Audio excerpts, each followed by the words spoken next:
उरण ईश्वरपूर नगरपरिषद निवडणूक मतमोजणीच्या पार्श्वभूमीवर ईव्हीएम सुरक्षा व्यवस्था कडक, स्ट्रॉंग रूममध्ये हाय सिक्युरिटी, सर्वपक्षीय उमेदवारांना प्रतिनिधी पाठवण्याचे आवाहन।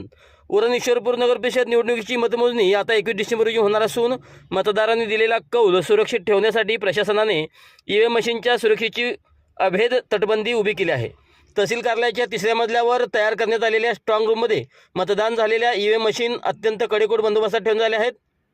सहाय्यक निवडणूक निर्णय अधिकारी पृथ्वीराज पाटील यांनी M24 तासला दिलेल्या मुलाखतीत सुरक्षेची माहिती दिली।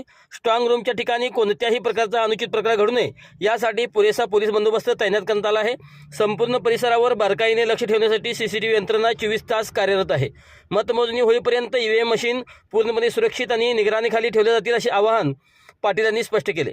ईव्हीएमच्या सुरक्षेबद्दल कोणताही संशय राहू नये आणि प्रशासनास पारदर्शकता राहावी यासाठी सहाय्यक निवडणूक निर्णय अधिकारी पाटील यांनी सर्व उमेदवार आणि राजकीय पक्षांना एक महत्त्वाचे आवाहन केले आहे। आपल्या पक्षाचे किंवा उमेदवाराचे प्रतिनिधी वेळेवर स्ट्रॉंग रूमच्या ठिकाणी पाठवावे। या प्रतिनिधींनी या ठिकाणी उपस्थित राहून पाहणी केल्यास प्रशासनाला निवडणुकीचे कामकाज अधिक सुरळीत पार पाडण्यास सहकार्य होईल असे पृथ्वीराज पाटील यांनी म्हणाले। ईव्हीएम मशीनच्या सुरक्षिततेची खात्री करण्यासाठी प्रशासनाने एक महत्त्वपूर्ण यंत्रणा कार्यान्वित केली आहे। Returning officer, assistant returning officer आणि निवडणूक संबंधित विविध अधिकारी नियमितपणे स्ट्रॉंग रूमला भेट देत आहेत। स्ट्रॉंग रूमचे सील आणि CCTV कॅमेरे व्यवस्थित सुरू आहेत किंवा नाहीत याची खात्री करण्यासाठी वारंवार तपासणी केली जात आहे।